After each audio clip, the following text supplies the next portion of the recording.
Hello everybody, my name is Anthony Lau, and my final project is an analysis on NBA players' statistics. As some of you may know, the NBA playoffs are happening right now. During the playoffs, 16 teams with the best players from around the world compete against each other to claim a championship title. Watching the playoffs is what inspired me to look into something related to the NBA. During my research, I found a database that had all of the players' notable statistics during the 2022-2023 regular season. It had a lot of information about each player, such as their age, points per game, assists per game, field goal percentage, and so on. So I decided to use this database to do some research.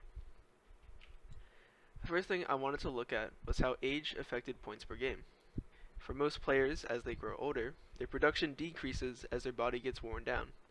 This is often known as father time. I wanted to see what this looked like in the NBA.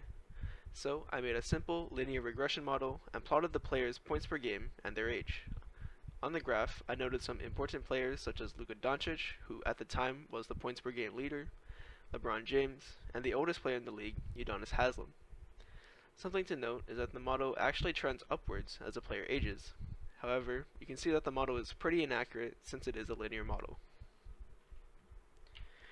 The second thing I looked at was trying to predict points per game based on a player's stat line.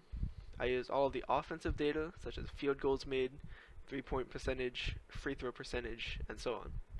I used that to try and predict the points per game.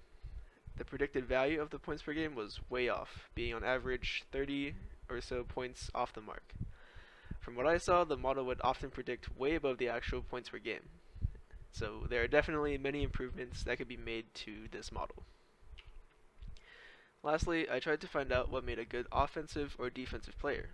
To figure this out, I used k-means clustering to group players that had similar offensive stats and defensive stats.